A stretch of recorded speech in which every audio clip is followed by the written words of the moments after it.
I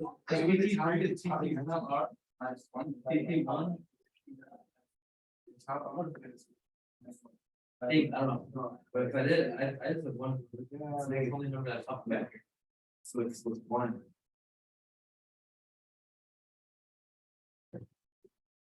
Yeah. I think it's not out right. Totally.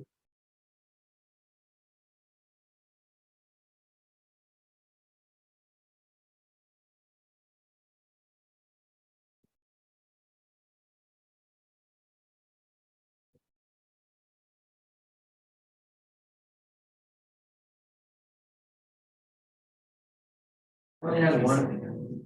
Wait, it is. This number's now, you know when you plug in the page.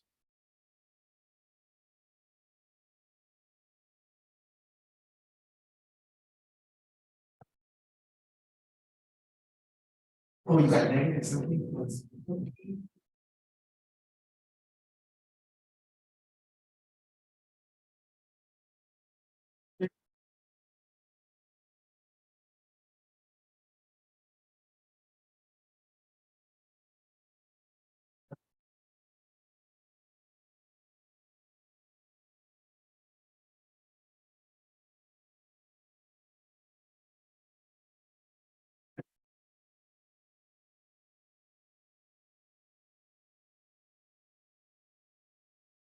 Page is for game. Let's see.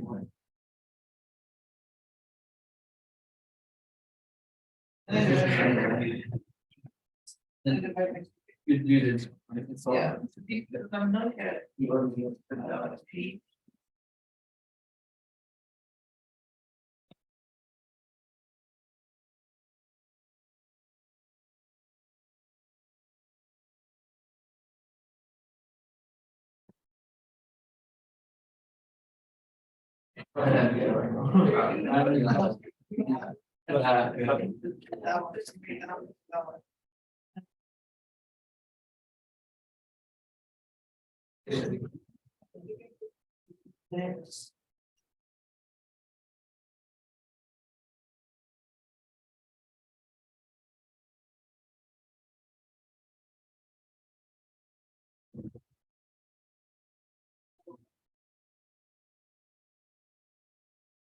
I'm pretty sure.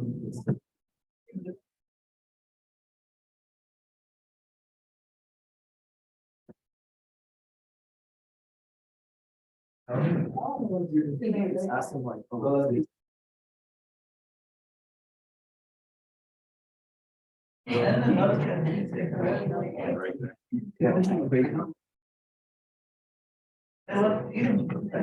which page you want?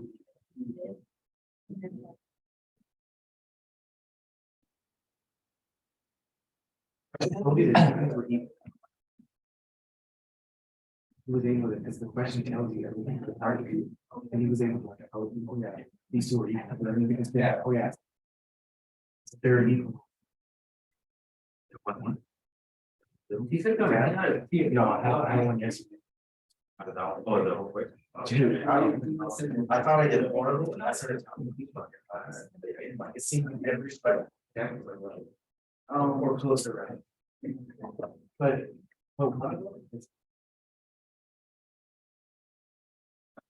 yeah, but like it was way closer than I thought it would be.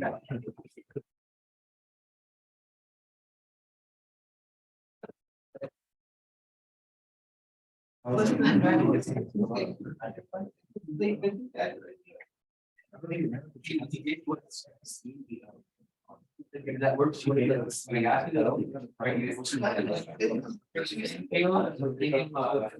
Wait, 40% of the yes, 40%. I got 2 ways.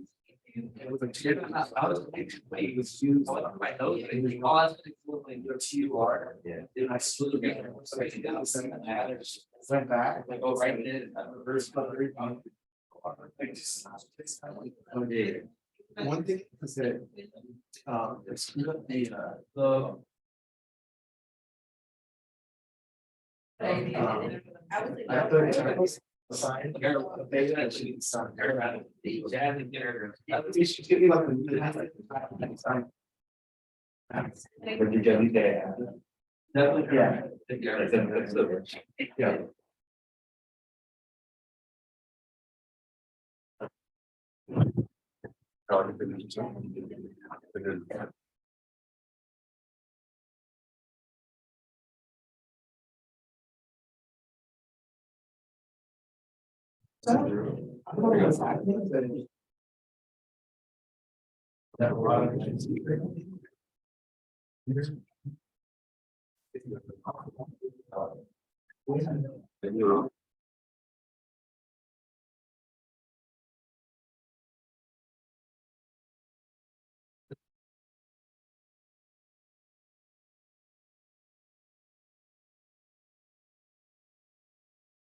I felt like the box. Yeah. What do you mean? That's on the on the display or like the base of it. You never know. You know that dust gets in there and it like sleeps. You know what I mean? That always happens. Like at some point when you're putting it, that always happens. Like for a second, like might just be like. Just the way that everything's added. It's probably. Both through big side of the load and make the boat more efficient. Yeah. Like if it's too big.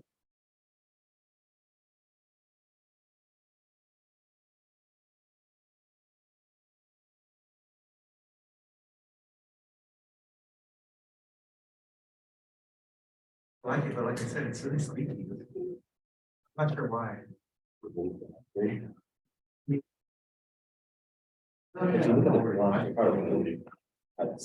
Well, they said it's like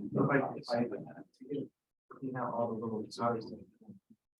Also, could even like.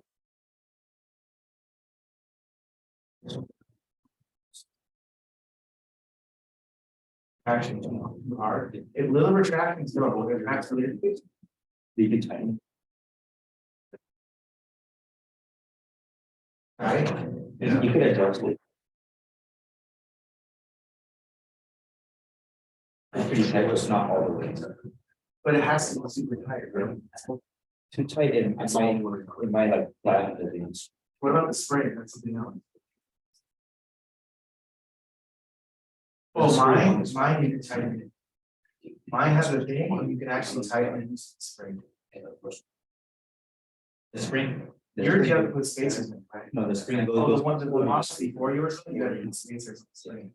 Yeah, but the spring goes over the screen, I was saying. Or maybe it's not harder or.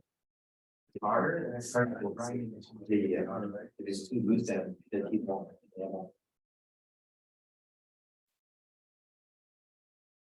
I loosen everything, but I still don't leaking. I probably just make it hard to blow it out. It's like.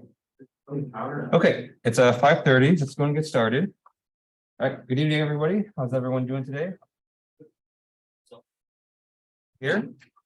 All right, so today's Wednesday, so we're going to be continuing on with our lecture notes. And so we have one more example to do for convection with finite volumes. So we're going to cover that today. Most notably in the example today, we're going to go over how to do boundary conditions when you have convection in finite volumes. So we'll be going over that.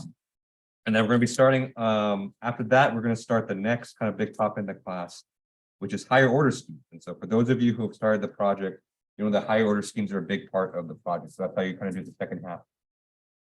So that'll be useful for that. Okay. All right, question. Yes, there's a question on the about the exam. Sorry, Alessandro, the volume on the computer's off. I just realized. Oh, I didn't see. You want to turn your mic on, or do you want to use the chat? You hear me? Yep, I can hear you. Okay. Oh, which homework should we over to practice for the exam? Yeah, so for the exam, it's going to cover homework 4 and homework 5. So those are, if there's 2 homeworks that are going to be tested on this exam. Yeah. Okay, sounds good. Yep. Yeah. Yeah, and for the materials that you can bring for the exam, it's the same as the first midterm. So you can bring a writing utensil, you can bring a calculator, and you can bring a cheat sheet. So one 8.5 by 11 sheet of notes. you can use both sides. So, same as the first exam. Okay. The format of the exam is going to be the same as the first exam too. So we have some short answer questions. We have 2 problem solving questions after that. Okay. And so of course the exam is on Monday, and so 5 days from now. So hopefully everyone got my email today. So I filmed the review video this afternoon. And I posted up the solutions for homework 5. So that's basically everything that you need, together with the solutions for homework 4, and all the lecture notes, of course, and your own notes and the lecture videos that you need to study for the exam. Okay. Okay. All right. So I think that's all my announcements. Are there any questions I can answer before we get started for today? Okay. All right. So let's go ahead and pick up where we left off. And so on Monday, we were talking about convection with finite volumes.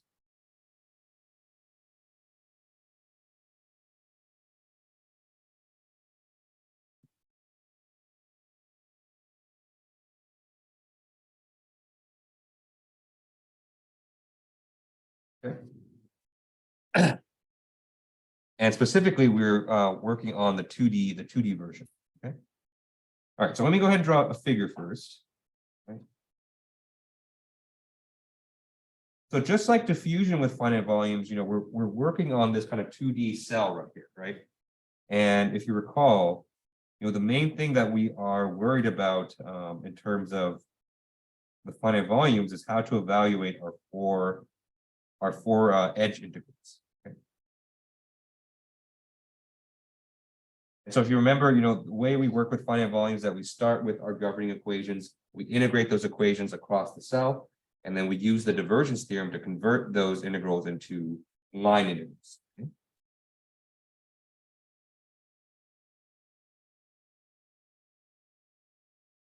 Okay.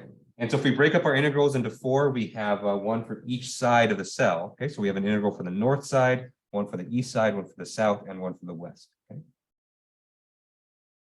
So our finite volume .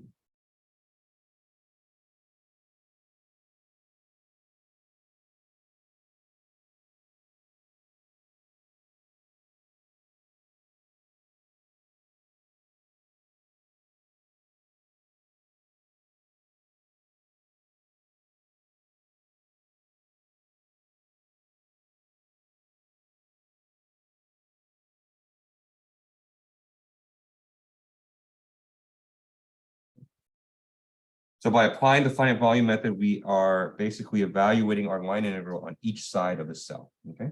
And the integral that we're looking to evaluate is the following. So we have a line integral, and it's a complete line integral, so it goes all the way around. And so that's why I drew the circle there.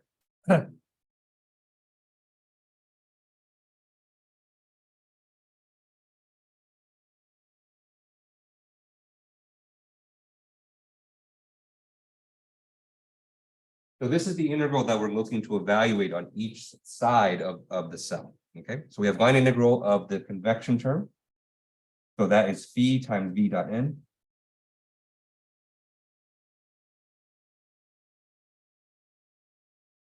And then we have a minus k gradient to p dot n, which is our diffusion term. Okay.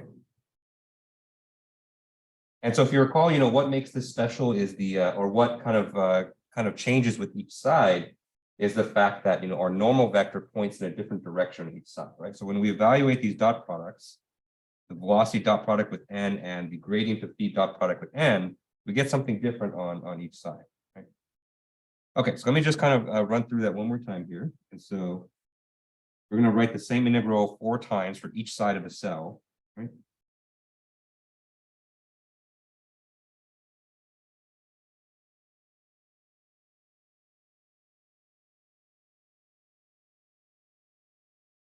All right, so let's start with the east side. And so on the east side of the cell, the normal vector has the form 1, 0, right? Because it's pointing horizontally to the right.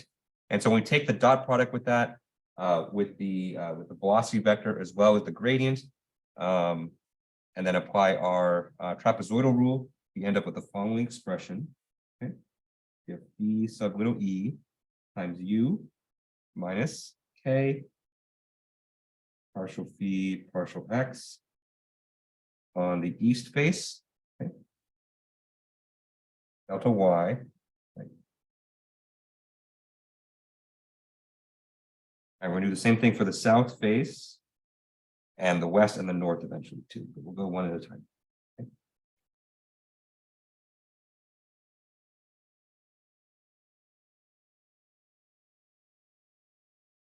Okay, so we'll evaluate it on the south face. So for the south face, the normal vector is 0, -1. Okay. Because our normal vector is pointing directly downwards. Okay. And so that gives us minus b sub s times b plus k partial phi partial y on the south face delta x.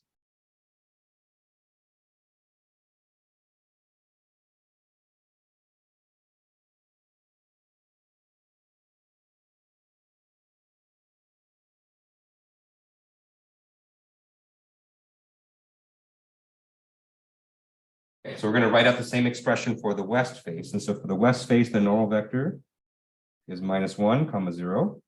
Okay. So this is going to give us minus phi w times u plus k partial phi partial x on the west face. Okay.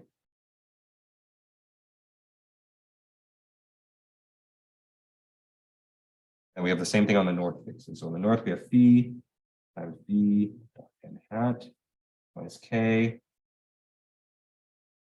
gradient of phi dot n ds, right? And so on the north face, our normal vector is 0, 1. And so this is going to give us phi sub big N or phi sub little n times v minus k partial y on the north face delta x. Okay.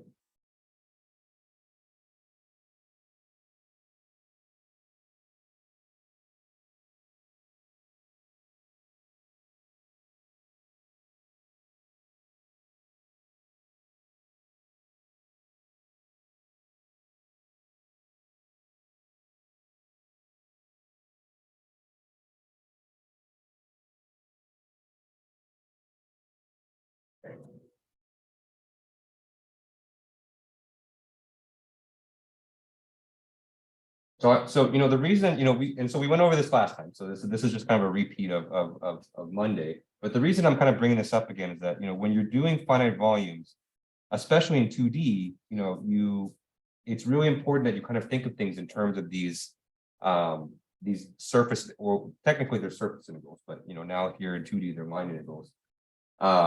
It's important that you think about things in terms of these kind of exterior integrals, because that's how you apply the boundary conditions, and that's how you get the algebraic equation as well. Okay. Any questions on any of this? Okay. All right, and so of course, we're not even close yet to our algebraic equation, and so what we did from here is that for an interior cell,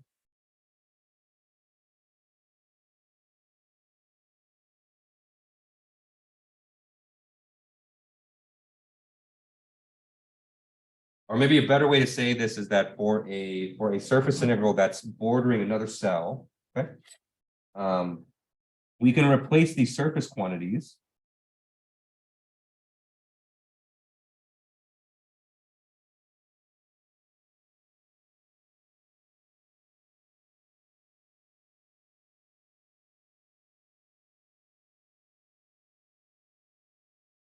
and by surface quantities, you'll notice that I use lowercase letters for these.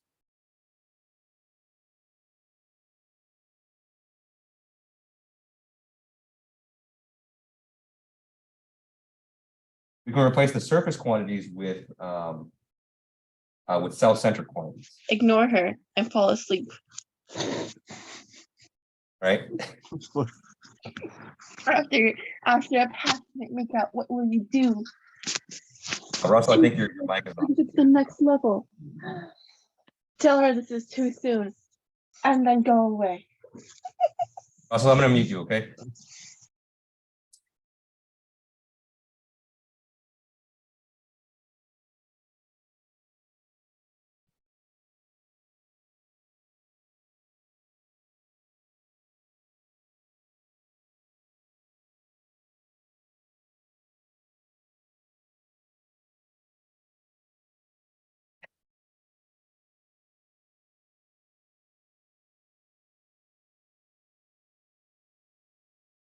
Okay, anyway. All right. Okay. So, if you remember from last time, I drew this diagram here.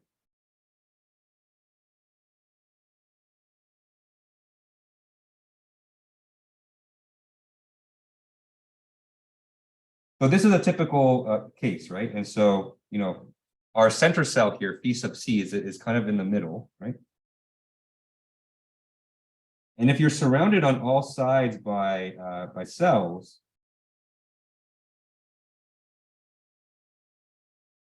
we have their corresponding cell-centered quantities. And so remember, for cell-centered quantities, I like to use uppercase letters. Okay? But we don't have that in our expression right now. So what we have instead,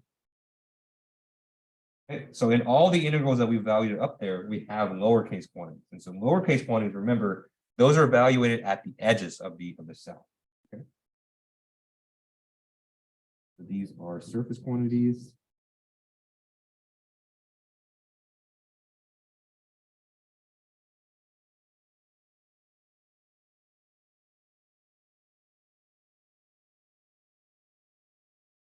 Uppercase letters are going to be the cell-centered quantities. Okay, so for example, and so let's say that we're looking at phi sub little e. Okay? So that was a term that was used in our first integral here on the east side. Okay. And so if we were to put phi sub little e in terms of the cell-centered quantities, okay, phi sub little e is right here. And I'm realizing that, things are a lot easier for me to point to on the iPad, but you can't see me point at the iPads. Phi sub little e is right here. Okay. They're circled boldly in blue. Okay. And so phi sub little e here, if we have a neighboring cell, so if we have a neighbor on the east, it is going to be phi sub big C plus phi sub big E divided by 2. It's just going to be the average of the two cell-centered quantities that kind of surround it.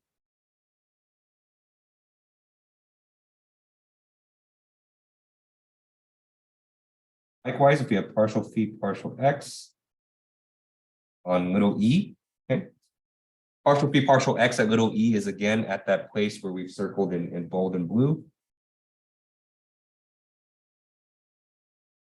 This is going to be phi sub big E minus phi sub c divided by delta x.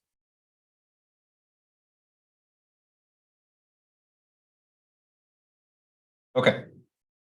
And so I believe last time we wrote out kind of all of the expressions for all the phase quantities if you have a neighbor on that side, right? That's the key. So you can only use these kinds of expressions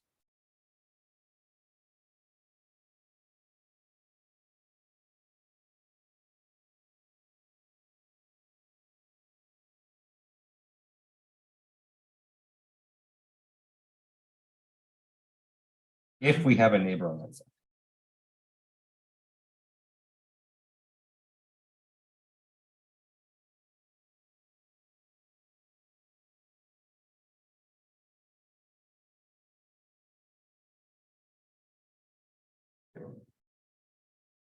If you don't have a neighbor on that side, what you're going to have is a boundary condition instead, and we're going to go over how to do that.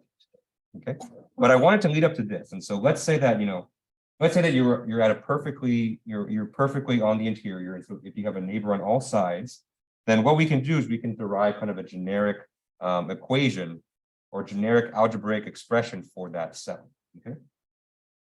This is important because for the vast majority of the cells that you're dealing with, usually in code, that cell is going to have this equation that follows it. And so, it's good to have a general one here just so that you can just directly apply it in the code.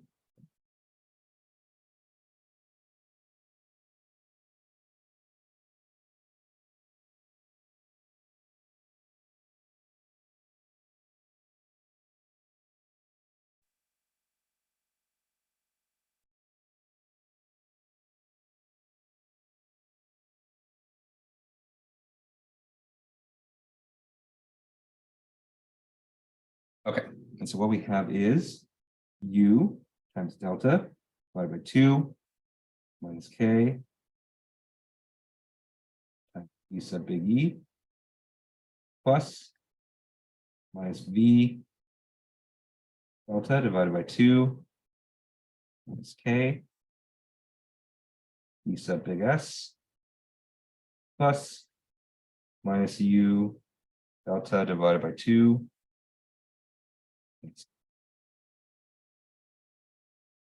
U plus delta divided by 2 K sub big N plus K E sub big C is equal to Q at XC comma YC delta squared.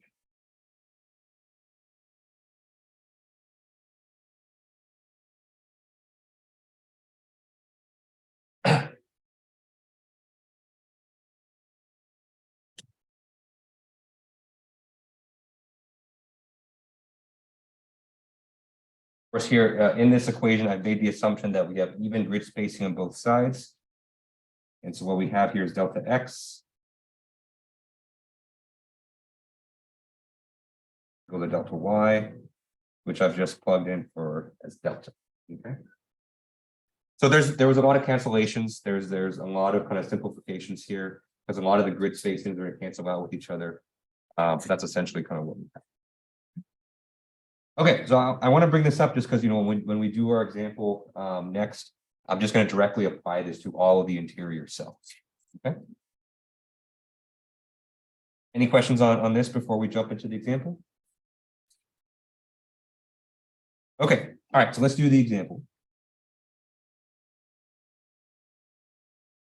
Okay, so let's take the following equation. So let's say we have 50 partial X plus 5 partial phi partial Y is equal to 2 partial squared phi partial X squared plus partial squared phi partial Y squared plus 3xy. Okay. So this is the equation that we want to solve using the finite volume method.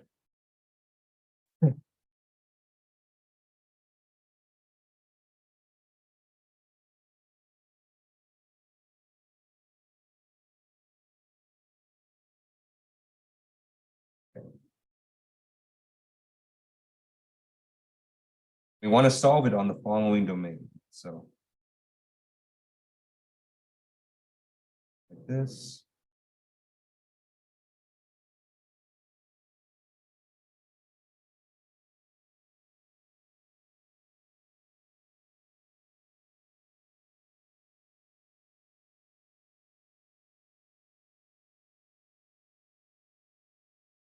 Ignore my poor drawing skills. Imagine all the cells are the same size.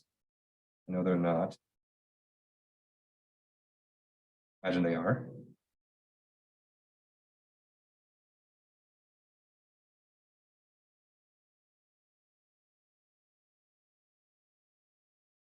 We're going to have 16 cells.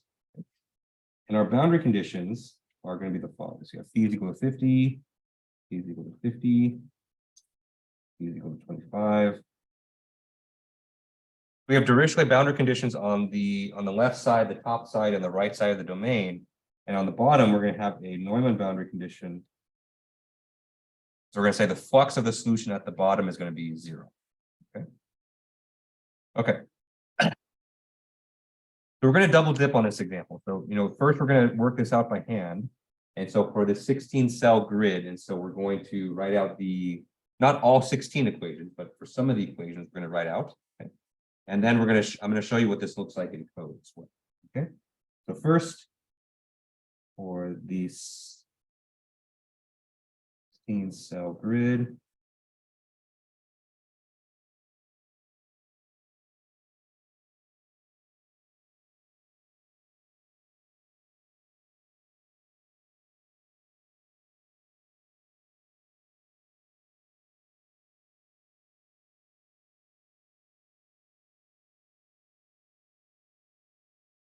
So for the 16 cell grid, we're going to write out the algebraic equations for some of the cells. Okay. Okay. So first thing I'm going to do in this problem is I'm going to identify all the problem parameters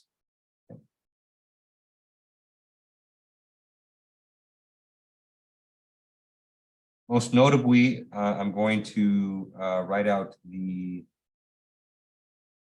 velocities U and V, and I'm going to write out the diffusion coefficient K, as well as the grid space. Okay. Okay, so reading it directly off the off the problem here. You know the x velocity is always the coefficient in front of the first order x derivative. So u here is equal to 50. Okay. Our v is going to be the coefficient in front of the first order y derivative. And so since we have 5 partial p partial y, our v here is equal to 5.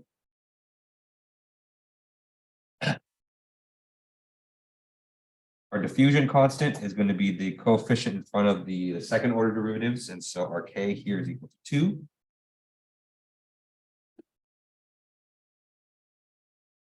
And our grid spacing, I guess I didn't tell you how long each side of the domain is. And so let's assume that we went back in time and so that Lx and Ly are both equal to 1. Okay. We have a length of 1 at each side of the domain. And if we have 4 cells in each direction, so we have 4 cells in the x direction, 4 cells in the y direction, that means our delta here is going to be 0.2. Okay.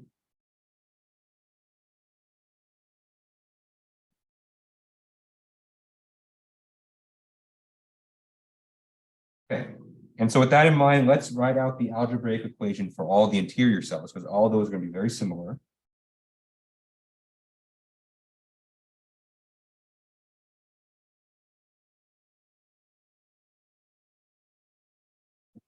So we have 4 interior cells here. So it's going to be cell 6, 7, 10, and 11.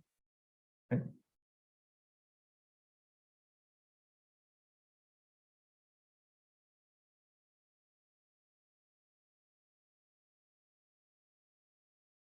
Right.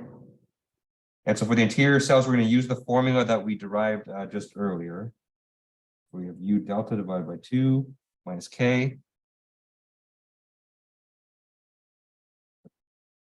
plus minus V delta divided by 2 minus K sub S plus minus U delta divided by 2 minus K dw plus V delta divided by 2 minus K phi sub big N is equal to, oh, forgot the phi sub C plus 4K phi sub C. Okay. All this is equal to Q of XC YC delta squared. That's just a repeat of the formula I did above. Okay, so we have everything here. Let's go ahead and plug in. Right? And so if we plug in all the numbers for this one, we get 4.25 P sub big E minus 0.25 sub big S minus 1.5 P sub big W minus 1.75 P sub N plus 8 P sub C. Okay. Our source term in this case, our Q of XC and YC is 3 times X times Y. So you have 3 XC YC, and then delta here is 0.25 squared.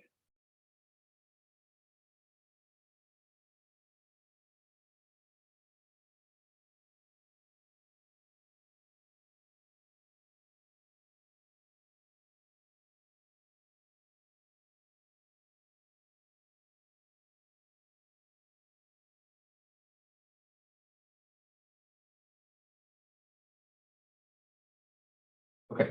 And let's just apply this directly to our interior cell. So I'll write out a couple. I'm not going to write out all 4, but let's do cell 6 first. Okay, so for cell 6, our east neighbor for cell 6 is going to be cell 7. So this is going to be 4.25 P7 minus 2.25 multiply by the south neighbor, and so to the south of cell 6, we have P2 minus 4.5 times the west neighbor, and so the west neighbor for cell 6 is P5 minus 1.75 times the north neighbor is P10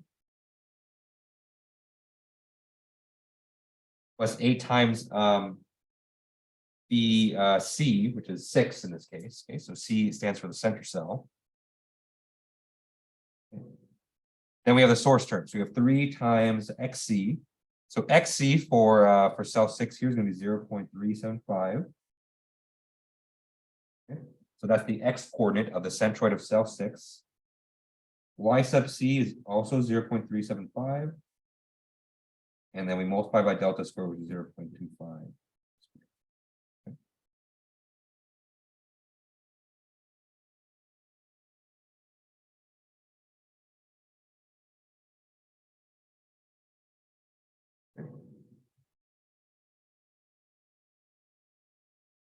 So for the interior cells, it's pretty straightforward. And so it's really just kind of a direct application of the of our finite volume equation. So if you have neighbors on all sides, it's a pretty simple task. You just have to kind of plug in for those. The only thing you have to watch out for, and I reiterate this a lot because it's no matter how much I repeat it, it's still tricky.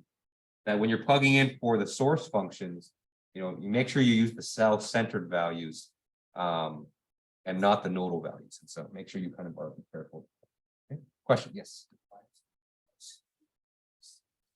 That is from this one right here.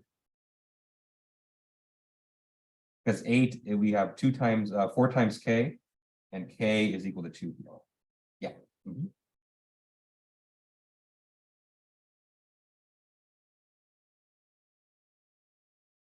Okay. So let's do one more just so that you can kind of see it. If anything, just to get more practice with XC and YC. So let's do cell 10. Okay, so for cell 10, we have 4.25 times phi sub E. And so the east neighbor for cell 10 is phi 11 minus 2.25 times the south neighbor. The south neighbor for phi 10 is phi 6 minus 4.5 times the west neighbor. The west neighbor is phi 9 minus 1.75 times the north neighbor. The north neighbor is phi 14 plus 8 phi 10. Okay. Our source term, which is 3 times XC. XC is 0.375. YC in this case is 0.625 times our grid spacing squared.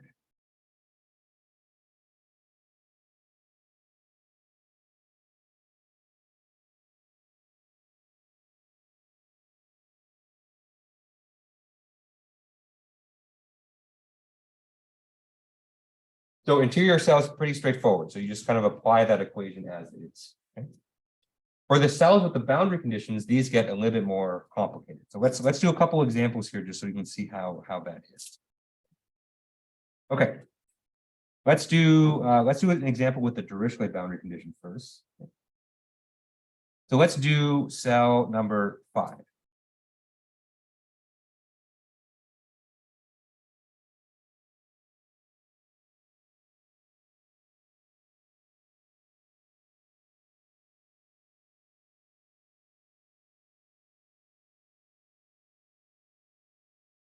And so if you go back to the diagram for this problem, cell 5 has a Dirichlet boundary condition on its west face.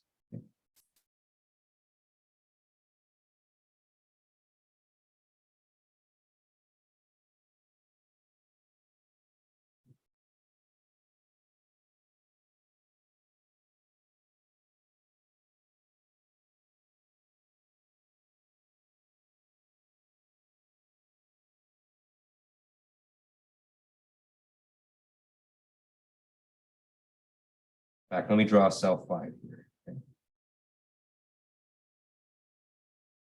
This is phi 5. On the bottom here, we have phi 1. To the right, we have phi 6. Phi We have phi 9. Okay. But on the left here, we have a Dirichlet boundary condition that phi is equal to 50. Okay. And so because of that boundary condition, our equation here is going to change for cell 5. Okay. But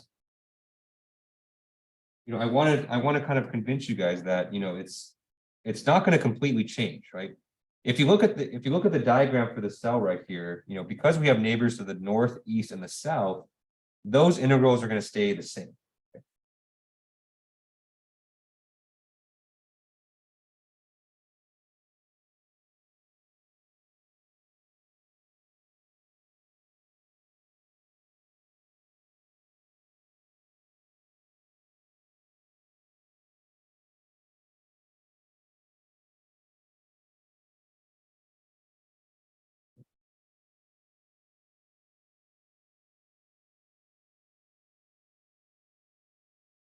Okay.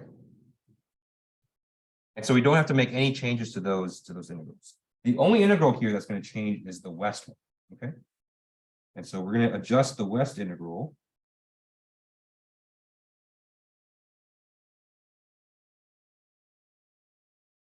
We're going to adjust it to account for that Dirichlet boundary condition.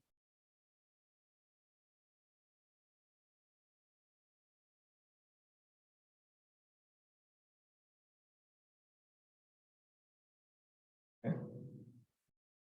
Okay, so let me go ahead and write out the west integral again. So the west integral of phi is k gradient of phi dot n hat ds is equal to phi w times u x on the west face, all multiplied by delta y. Okay.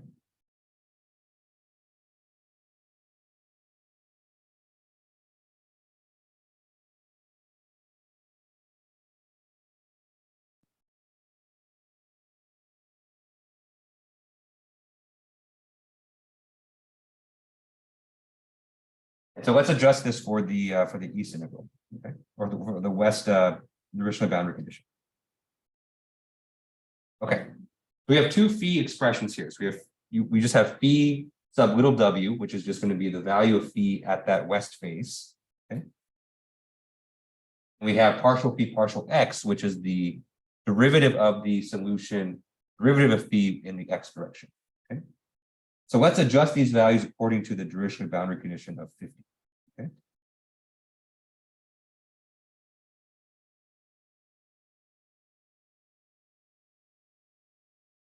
Okay, so for the first one there, it's really easy. And so we just have a phi sub little w. And so phi sub little w is literally the value of phi at that face. Okay. And so for a Dirichlet boundary condition, we actually have that exactly. So, we know that on the west face, value of phi has to equal to 50. And so we can just plug in 50 in for this term here. Okay. And then for partial phi partial x, we're going to do the same thing we did in diffusion. So we're going to have phi sub 5 minus the Dirichlet value, which is 50. Okay. And then we're going to divide that by delta x over 2, because we're only traveling half a cell's length to go from the center of cell 5 to the boundary. Okay.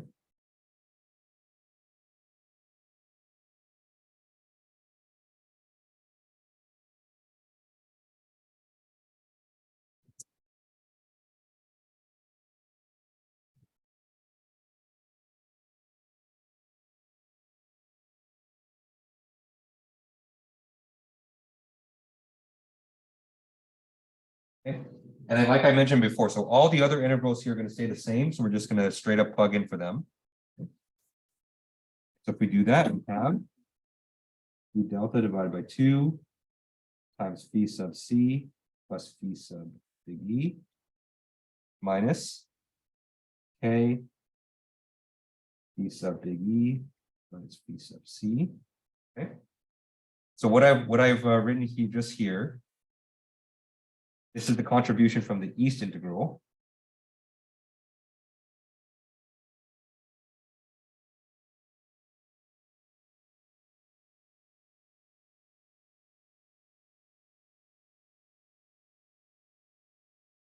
So all this is going to be minus b delta divided by 2 times phi sub s plus phi sub a, phi sub c minus phi sub s. Okay. So this section right here, this is the contribution from the south integral.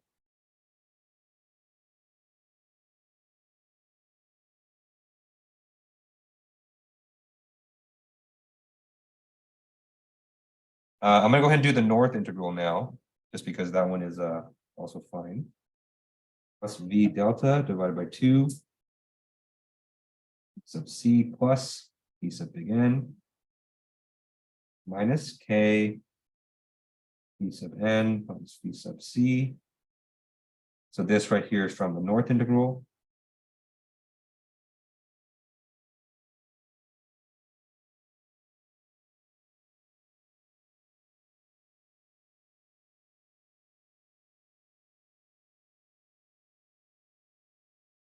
Okay, so all those are typical. So that's what we normally plug in if we have neighbors on those sides. Okay. But of course, now the west, we come to the west integral, and now this one's going to be different. Okay. And so for the west integral, we have a minus 50 times u, right? So that comes from the first term there. So minus phi w times u plus k times p sub c minus 50 divided by delta divided by 2. And all this is multiplied by delta. Okay. This right here is our west integral.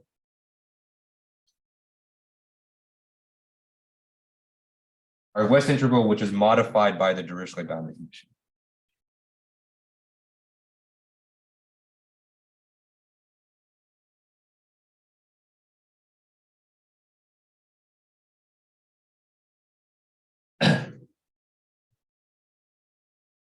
Okay.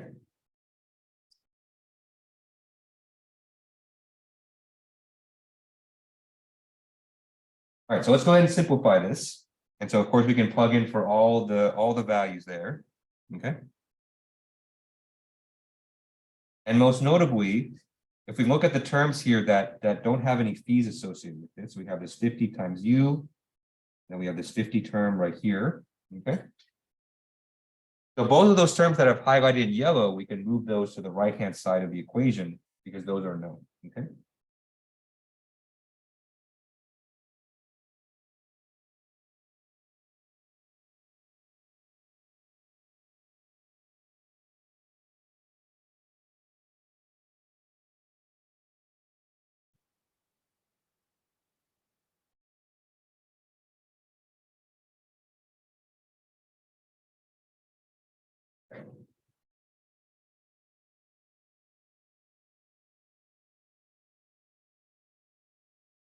And so for this problem, we know the values of u and k and delta. And so we can go ahead and plug all those in. And so if we do that, we get the following equations. We have 4.25 times phi sub e minus 2.25 phi sub s minus 1.75 phi sub north, okay, phi sub n plus 10 phi sub c is equal to 3 xc yc times 0 times delta squared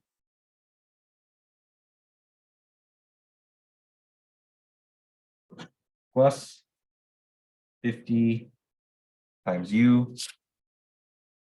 So u in this case was 50 that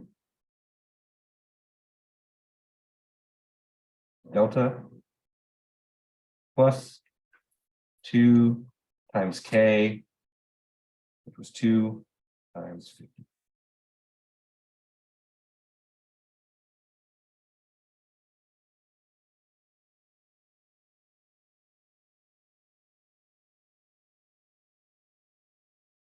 Okay, and so if we apply this to cell 5, we get the following equation. And so of course I'm going to simplify the right-hand side as well. Okay, so you get 4.25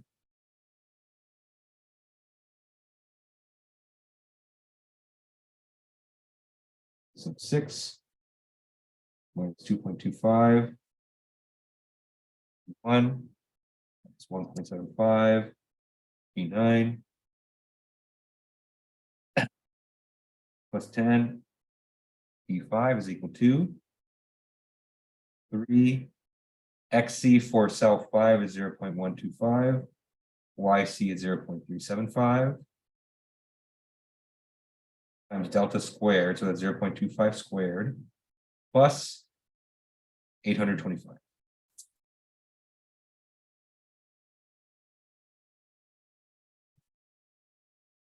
So that's the finite volume algebraic equation for cell.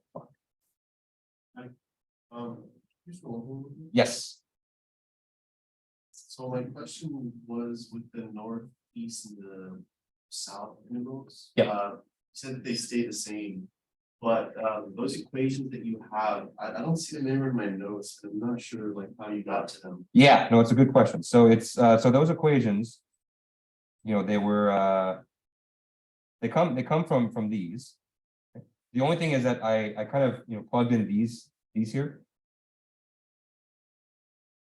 So remember, we want to get everything here in terms of the self-centered values. And so because everything here in these expressions here are on the edges, and so I plugged in for the self-centers and I kind of simplified those guys.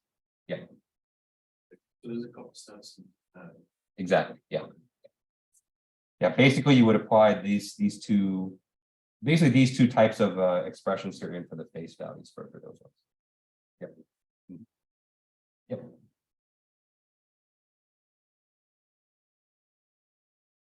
That's how we got this equation kind of right here. You kind of plug in for all those and kind of simplify it. Yeah, it's a lot of algebra. Yeah.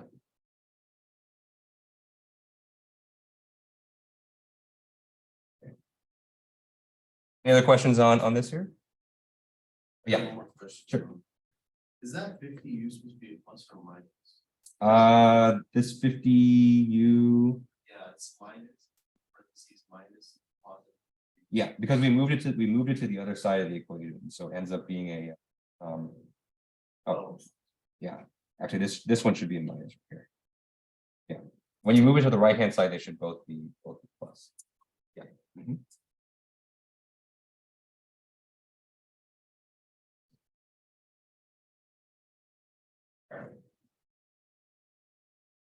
Okay, so that's the Dirichlet boundary condition. So now let's do an example with the Neumann boundary condition.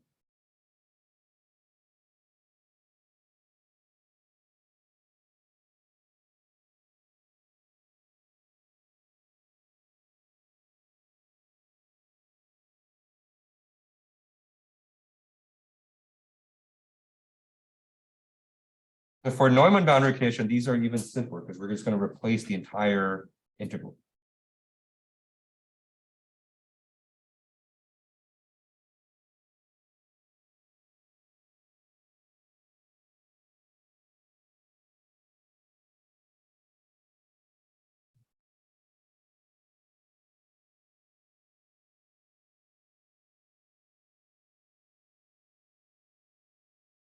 So we're going to replace the entire integral with a specified flux flux value. Okay. And so we only have one Neumann condition in this case, and that's going to be on the bottom boundary. Okay. And so let's do an example for a cell down there. So let's do cell 2.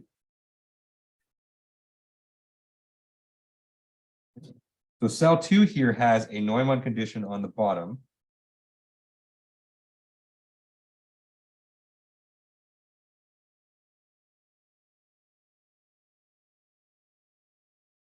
In fact, it's a very simple Neumann condition. It has a flux value of 0.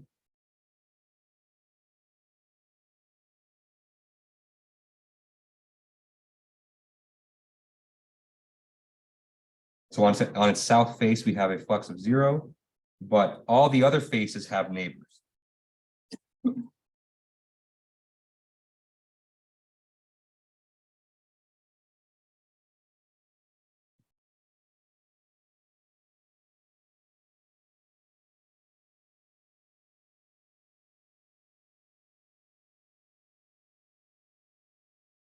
Right, so a Neumann condition of 0 means that our south integral here So south b dot n minus k gradient of phi dot n. That's okay. This is just going to be equal to 0.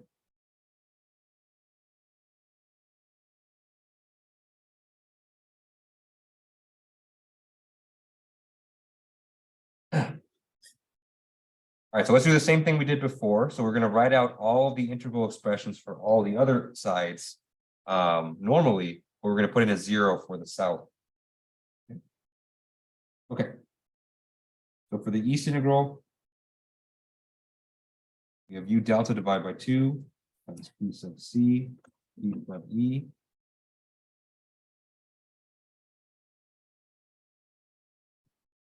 Minus p sub c. Okay. And the east integral.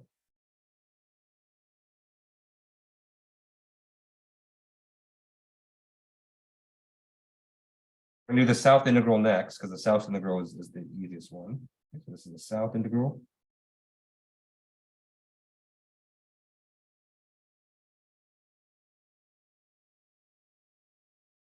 And we have contributions from the west integral. So we have a minus u delta divided by 2 times p sub w plus p sub c plus k p sub c minus p sub w divided by delta.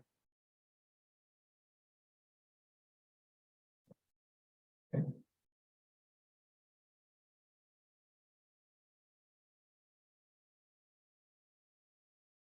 This right here is the west integral.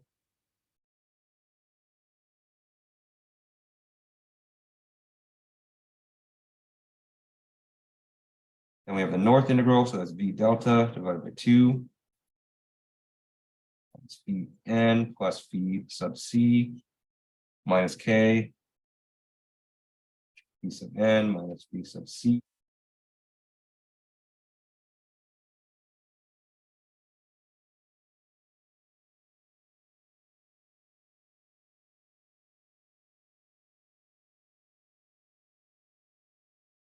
And then all this is equal to 3 times xc yc times delta squared. Okay.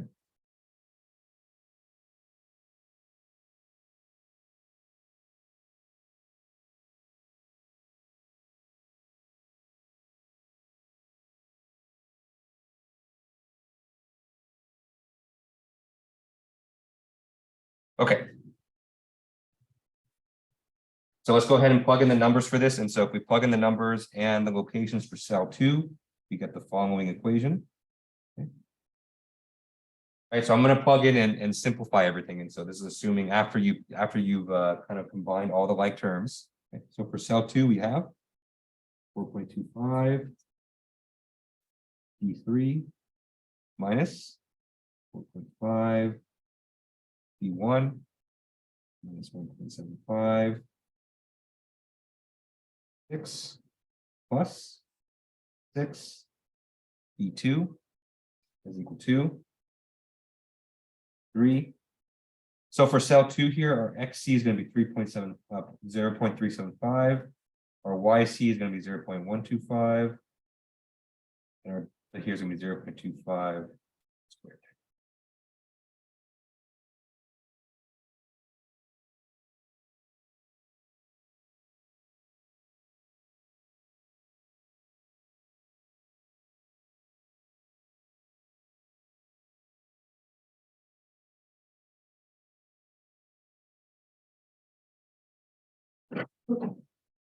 Okay. Any questions on this here? Okay, so before we move on to the code, I want to point out a couple patterns for you that'll be useful. Okay. And so if you'll notice, the way I approach this problem is not that different from how I've approached normal problems, right? But I want you to kind of look at kind of our usual, or I would say the interior node equation. Okay. Let me kind of circle it here in red just so you can see. Okay. So this is our interior node equation, or interior cell equation, I should say.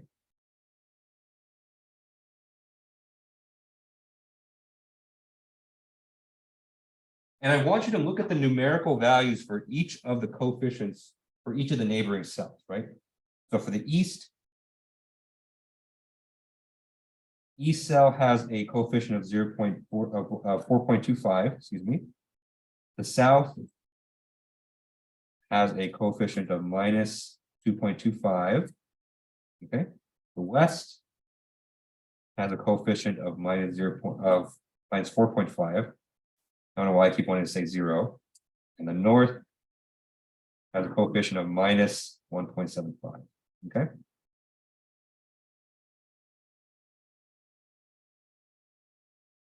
Why is that relevant? Okay.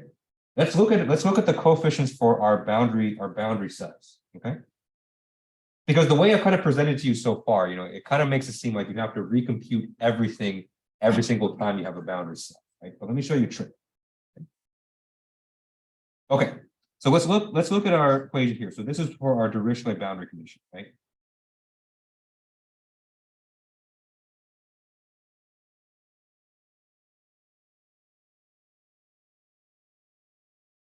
So this is for a Dirichlet boundary condition on the west side, but all of the other integrals had the same value, right? And so if you look at the coefficient for the east phi, right? East phi had a coefficient of 4.25.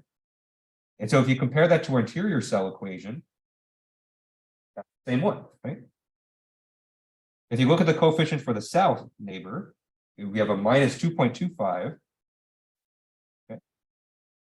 That's the same as our interior cell equation as well. Okay. And then for the north, we have a coefficient of minus 1.75. That's the same for here as well. Okay. Of course, the one that's missing here is the west face. And so we don't have a west neighbor. And so this 4.5 is not going to be present. Okay. But all the other ones are the same. Okay. And so when you're doing these types of problems, especially on an exam that may be coming up, well, it is coming up on Monday. Save yourself some work. And so, compute the interior cell equation first, just because we have a hard equation for that. Get all the coefficients for the neighbors, okay, and then use those, when you're applying the boundary conditions, so that you don't have to recompute those. Okay. Of course, the main things that do change is, of course, if you have a boundary condition, then that neighbor doesn't exist anymore. So you kind of drop that from the equation. And then the other thing that changes is the coefficient for P sub C. So those are the only things you kind of have to worry about.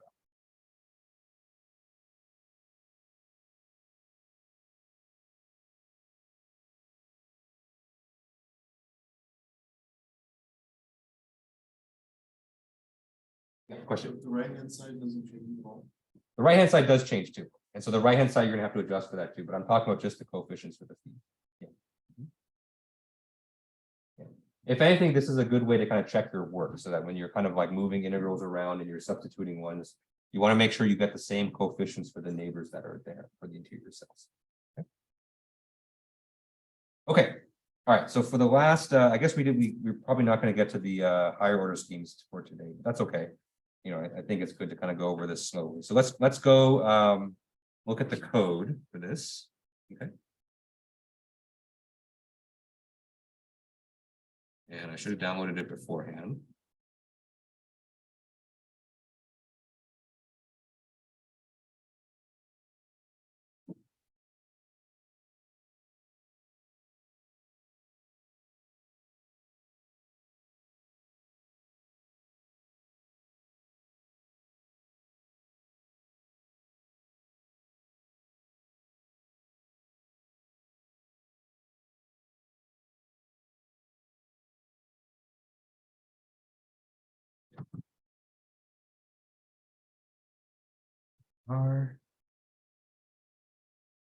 Okay, so this is a fully completed 2D convection diffusion code with finite volumes.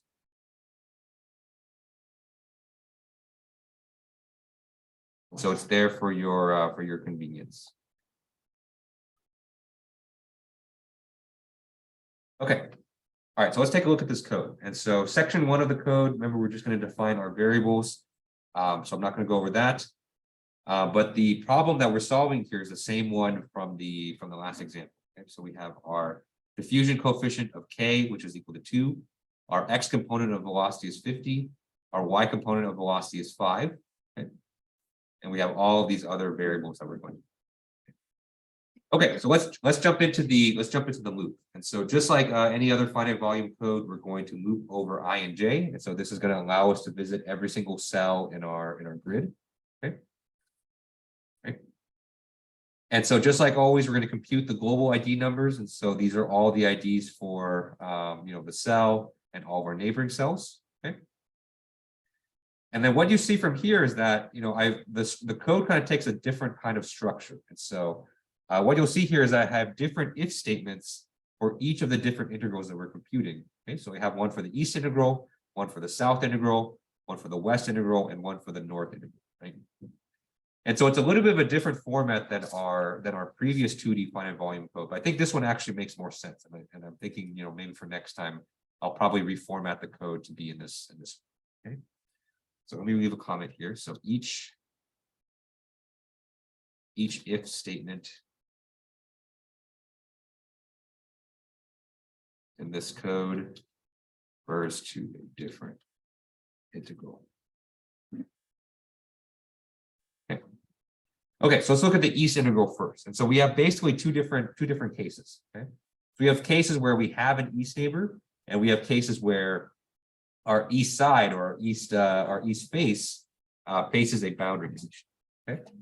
And so that's what this if statement gives here. And so if I is equal to nx, okay.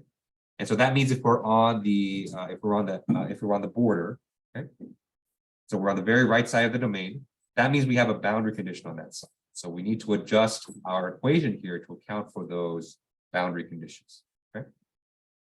And so that's kind of what you see here. Okay, so on the right hand side, we have a 25 times -1 times u times dy plus 2k.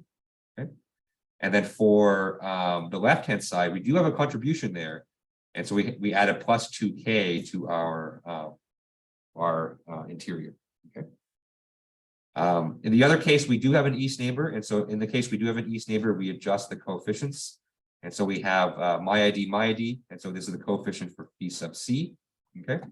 This is a u times dy divided by 2 plus k. And on the east, we have a u times dy divided by 2 minus k. Okay. Okay, so for this, the way to kind of understand this code is to look at each of the integrals that you have in your theory, and then apply the coefficients here accordingly. Okay, and so for the south integral, you can see here we have kind of the same structure. And so for the south integral, we do something different if we are on the very bottom row. And so for the very bottom row, that's if j is equal to 1. Okay, and so here this is us applying the Neumann boundary condition here. Otherwise, we're going to, if we have a south neighbor, we're going to apply these coefficients. And so for phi sub c, we have a minus v dx divided by 2 plus k. And then for phi sub s, we have a minus v dx divided by 2 minus k.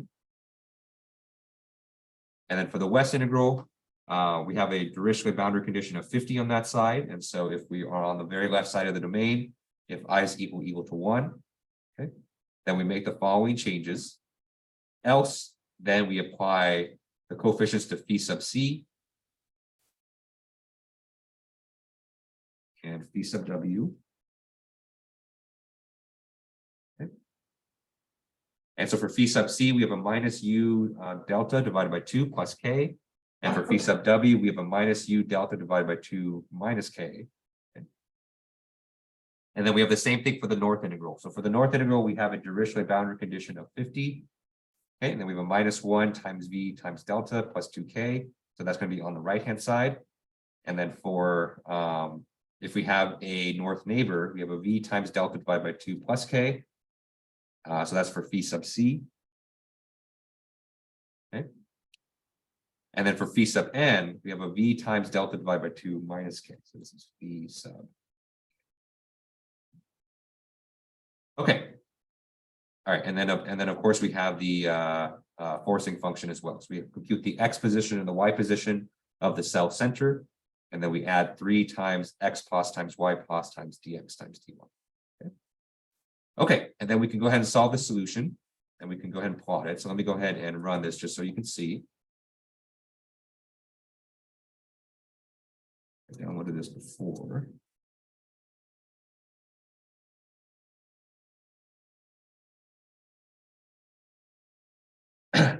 Okay, and so this is the solution that you get from here. And so it's a solution with both convection and diffusion. And you can see that, it's pushing kind of the result to the right. Okay. So I think, I think what I'll do, just because I think the presentation today was a little bit confusing. I think what I want to do, last thing is I want to jump back into the notes and give you actual expressions for what to write for the integrals and kind of both cases. Yeah. So, each if statement is boundary condition, right? Exactly. Yeah. And then each of those out statements is for the interior side. Exactly. Yeah. And so you evaluate the integral differently if you have a neighbor on that side versus a boundary condition. Yeah. Yeah. I think I want to go back to the integrals. I want to write it in kind of a clearer way. So I think once I write it, it'll make a bit more sense. Yes. Yeah. Today it was a little bit, it was a little bit jumbled, a little bit disorganized. So I want to kind of leave you guys with kind of a clear answer for those.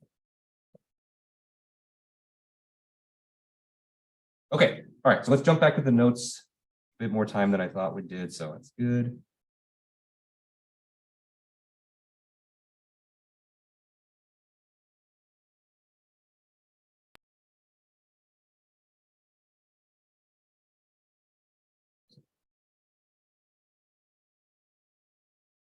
All right, so when you evaluate each integral,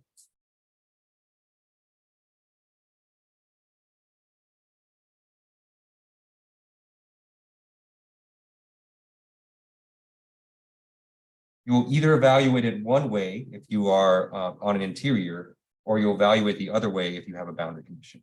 Okay?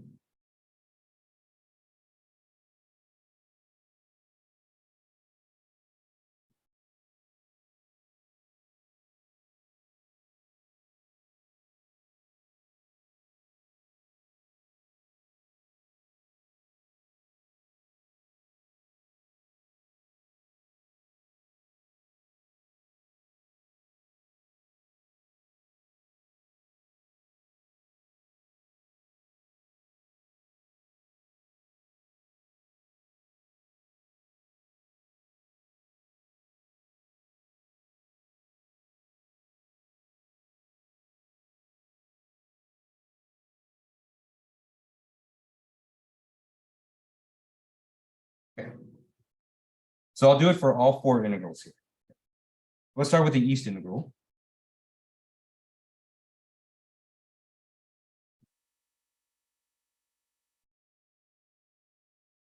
East integral, we have b dot n hat minus k partial p partial x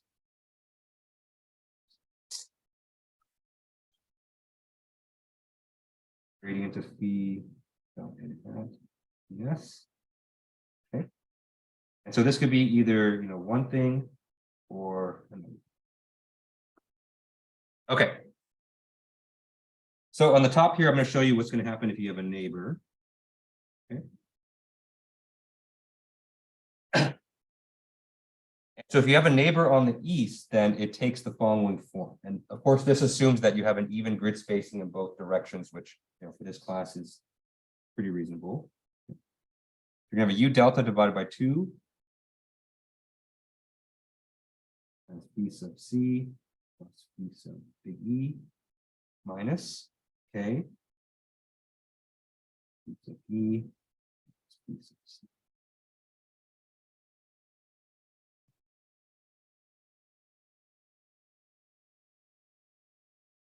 All right, so that's the normal case. And so if you have a neighbor on the east side, that's the kind of case that you would do. Okay. And in fact, you could rearrange this. And so if you wanted to kind of match this up with the code, if we combine the like terms in terms of phi, this would be u delta divided by 2 minus k times phi sub big E plus u delta divided by 2 plus k. So that should align a little bit better with how I've set up the code, because those are the coefficients that you see. Okay. Okay. And so the other case here, let me do 3 cases actually. So we'll do a case for if you have a neighbor, we'll do a case if you have a Dirichlet boundary condition, and we'll do a case for a Neumann boundary condition.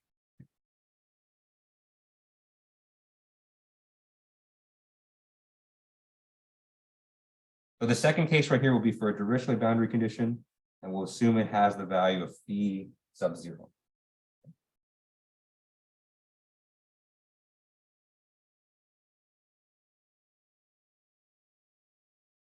And so in this particular case, you're going to have a u times phi 0, okay? And this k phi 0 minus phi sub c multiplied by delta divided by 2 times delta.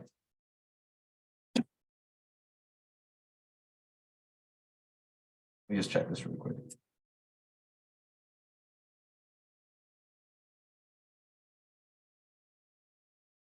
Two. Okay. All this is multiplied by delta. Okay. And so if you simplify this, then what you get is delta naught minus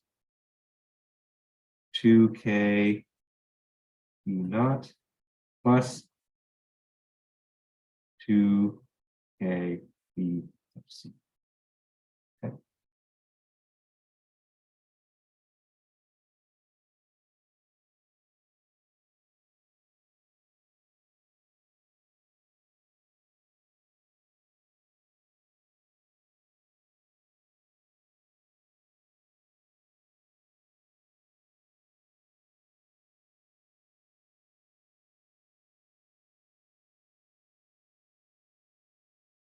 And these two terms here, since they involve the Dirichlet boundary condition phi naught, we move these to the right-hand side.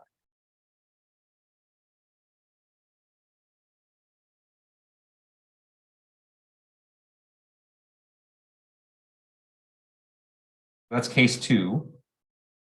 Case 3 right here is if you have a Neumann condition. This is the easiest one.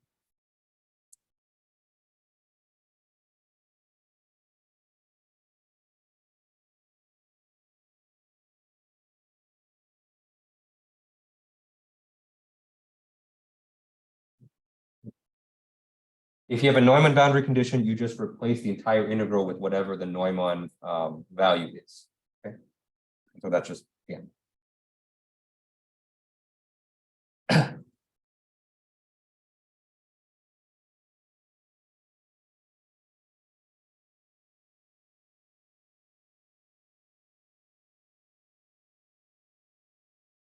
Okay. Any questions on this here? Hopefully this makes it a little bit more clear, kind of how I got some of those coefficients earlier in the notes. Okay, so very quickly, let's do the other integrals here. So let's do the north integral now.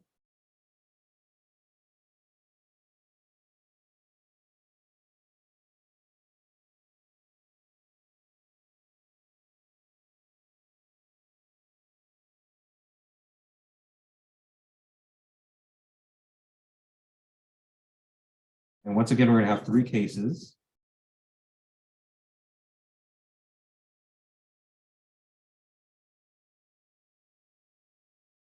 The first case is if we have a neighbor. And so for a neighboring cell, what we get is V delta divided by 2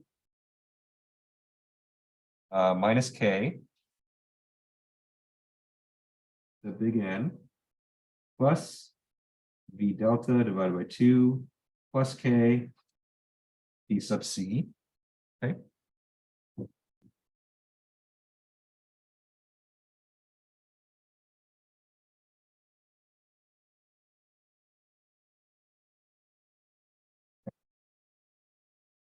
Next, we have a case for the Dirichlet boundary condition.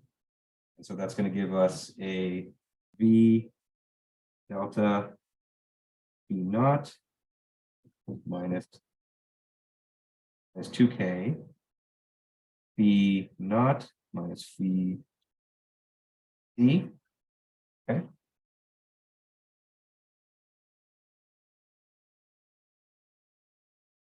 So this is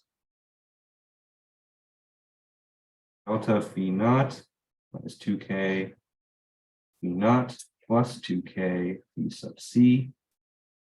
For these ones, you move to the right-hand side.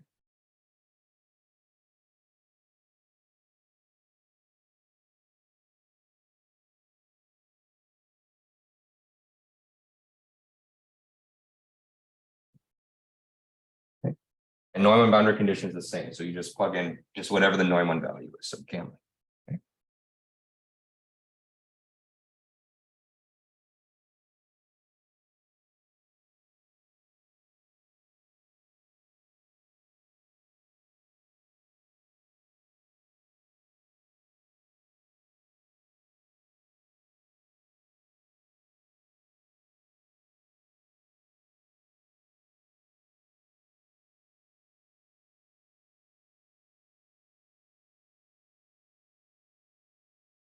Okay, so let's do the West integral very quickly now. So let's look at the case with the neighbor.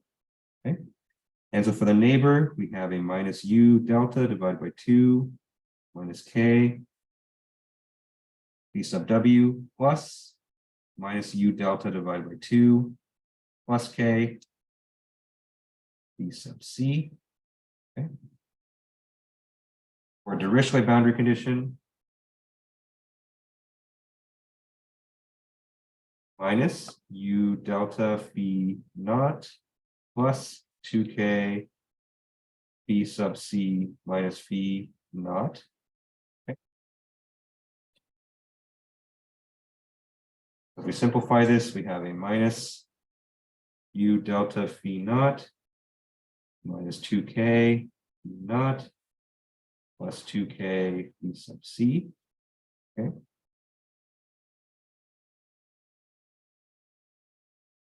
Or again, everything with phi naught, we're going to move to the right-hand side.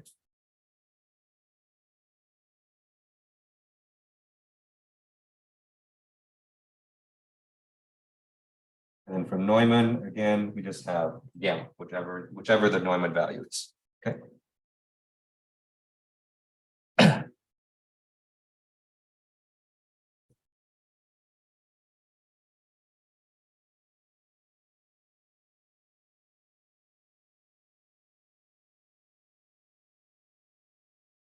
Okay, so one more. I know we're just about out of time. I'll scroll up again for those of you who are still writing it down. Okay. So for the south integral, we have phi v dot n hat k gradient of phi dot n hat yes. Three cases here as well.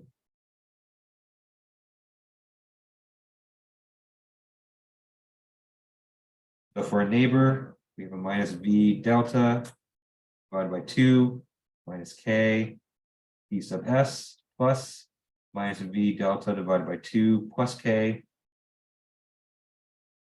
c. Okay. For Dirichlet boundary condition, we have a minus v delta phi naught plus 2k p sub c minus phi naught. Okay. We arrange this, we have a minus v delta phi naught minus 2k phi naught plus 2k phi sub c.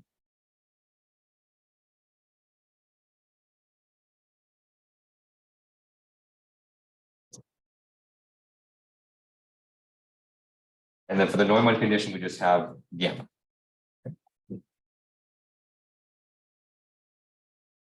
Okay, so those are your three cases for the three integrals. And so, I tried to be kind of as broad as I could here. Also kind of just going off shooting from the hip a little bit here because those aren't in my notes, but hopefully that makes it a little bit easier when you're evaluating those integrals, both by hand and in the codes. Okay. All right. Any final questions on this before we wrap it up for the week? Okay. Does anyone need me to scroll up so you can see some of the other ones or? Okay. All right, so that's all we got time for this week. So thank you guys for coming today. Remember, Monday is the midterm exam, so please come to class on Monday, and then Wednesday we'll start the higher order stuff that you'll need for your final project. Okay. All right, so thank you guys for coming. I hope you guys have a good weekend, and I will see you on Monday.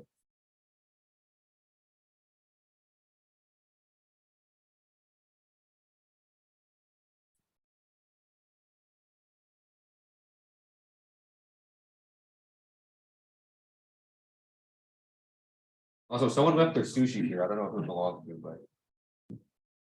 I don't know if they're coming back at this point, so if someone wants sushi, take it, I guess. Is the material more conceptual or 50-50 conceptual and? It's like 50-50, so it's very much like homework, problems 1 and 2 of the homeworks. 1, 2, homework 4. Homework 4 and homework 5, so it'll be like 4 conceptual questions and then, some workout ones by hand. Okay, yeah. All right, thanks. Yep. Yeah, a little much better today, but still a little sick. So. Thank you.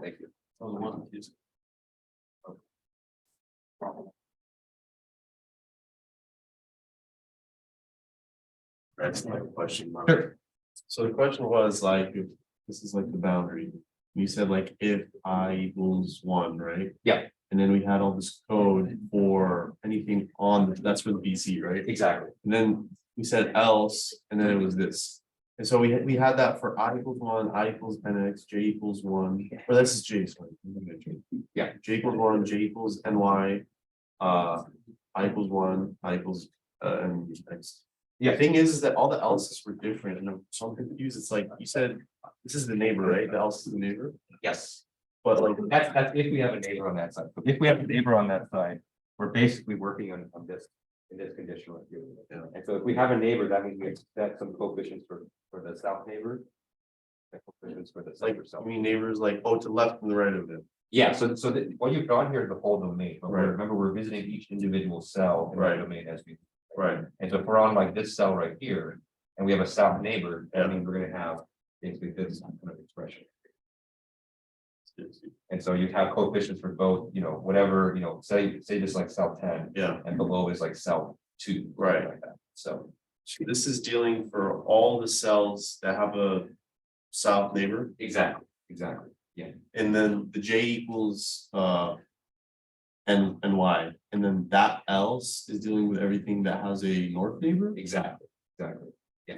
It just seems a little counterintuitive because wouldn't this one be the north neighbor because it's at the bottom, so it would be with everything above it. So we're looking at each cell individually. Yeah. So like we're looping over all the cells. Yeah. And so for each cell, we're checking kind of one by one. So Yeah. do we have a south neighbor? If we have a south neighbor, well, we kind of do it reverse. So it's like we're checking if we're on a boundary. Just because the if statement just worked out with that. Yeah.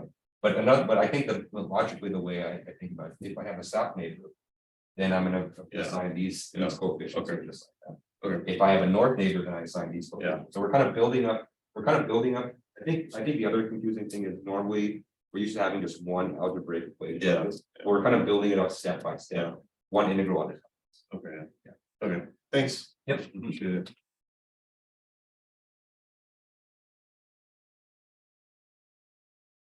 I think it's important to know that though, right? The fact that the J equals 1, blah, blah, blah, and the else, blah, blah, blah. It's important to know that this else statement is for the south neighbors. Exactly. It's important to know that, you think? Yes. Okay. Yeah.